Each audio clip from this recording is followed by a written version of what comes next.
తొలి ఓవర్లో చిరుజల్లులా మొదలైంది. మధ్య ఓవర్లలో తుపానుగా మారింది. చివరి ఓవర్లలో సునామీగా మారి ప్రత్యర్థిని ముంచెత్తింది. ఇది రెండో టీ20లో జింబాబ్వేపై పరుగుల దాడికి టీమిండియా తెగబడిన తీరు. తొలి టీ20లో తన అరంగేట్రాన్ని పీడకలగా మార్చిన జింబాబ్వేను ఓపెనర్ అభిషేక్ శర్మ 100 కొట్టి మరీ బొందపెడితే ఐపీఎల్ హీరో అయిన తనను జీరోగా మార్చారన్న కసితో రజా అండ్ కోను మసి చేశాడు రుతురాజ్. ఇక రింకు ప్రత్యర్థి పెంకు పగిలేలా చివరి ఓవర్లో సునామీ సృష్టించాడు. బౌలర్లు సైతం చెలరేగడంతో రెండో టీ20లో జింబాబ్వేకు 100 పరుగుల పరాభవం మిగిలింది.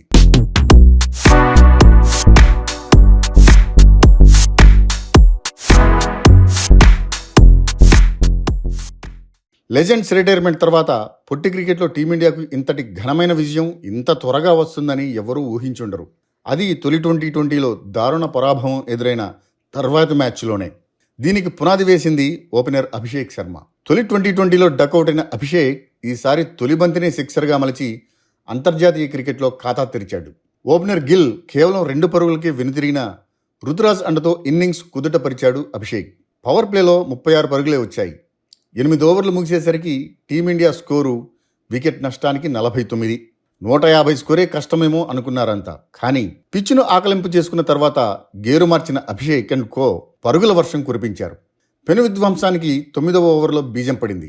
అది మొదలు చివరి ఓవర్ దాకా పరుగుల వర్షమే.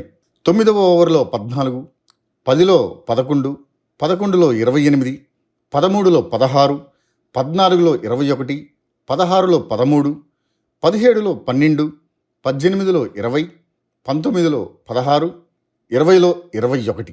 అభిషేక్ భుజబలానికి బంతి బౌండరీ వెలుపలే ఉండిపోయింది. తొలి 23 బంతుల్లో 27 పరుగులే చేసిన అభిషేక్ ఆ తర్వాత 23 బంతుల్లో ఏకంగా 72 పరుగులు చేశాడు. డియాన్ మైయర్స్ వేసిన 11 ఓవర్లు అయితే ఏకంగా 28 పరుగులు పిండాడు. 3 ఫోర్లు 2 సిక్సర్లతో దడ పుట్టించాడు. సికందర్ రజాను వదలలేదు. 13 ఓవర్లో ఓ 6, 2 ఫోర్లు దంచాడు. తర్వాతి ఓవర్లో మసగజ్జకు చుక్కలు చూపాడు. హ్యాట్రిక్ సిక్సర్లు సాధించి సెంచరీ పూర్తి చేశాడు అభిషేక్. 46 బంతుల్లో చేసిన ఈ శతకం టీ20లో భారత్ తరఫున జాయింట్గా 3వ వేగవంతమైన సెంచరీ కావడం విశేషం. రుతురాజ్తో కలిసి 2వ వికెట్కు 137 పరుగుల భాగస్వామ్యం నెలకొల్పాడు. 14వ ఓవర్ చివరి బంతికి అభిషేక్ అవుట్ అయినా పరుగుల వరద ఆగలేదు. పైగా దూకుడు మరింత పెరిగింది. రుతురాజ్, రింకు జోడీ కూడా అభిషేక్ను అనుసరించడంతో చివరిలో పరుగుల వర్షం కురిసింది. రుతురాజ్ 47 బంతుల్లో 77 పరుగులతో మెరుపు 50 చేస్తే రింకు 22 బంతుల్లోనే 48 పరుగులు చేశాడు. ఇన్నింగ్స్ ముగిసేసరికి టీమిండియా స్కోరు 234. టీమిండియా క్రమంగా జోరు పెంచి భారీ స్కోరు సాధించిన తీరు ఆశ్చర్యకరం.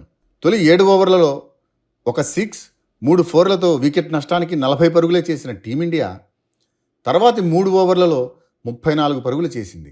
ఓ 6, 4 ఫోర్ల సాయంతో. ఇక చివరి 10 ఓవర్లలో అయితే ఏకంగా 160 పరుగులు చేసింది. 12 సిక్సర్లు, 13 ఫోర్లు దంచింది. చివరి 30 బంతుల్లో అయితే 82 పరుగులు. టీమిండియా విధ్వంసం గురించి ఇంకా చెప్పాలా? ఆరంభంలో కొన్ని మెరుపులు మినహా లక్ష్య ఛేదనలో జింబాబ్వే పూర్తిగా విఫలమైంది. తొలుత పేసర్లు, ఆపై స్పిన్నర్లు విజృంభించడంతో 134 పరుగులకే ఆలౌట్ అయింది జింబాబ్వే.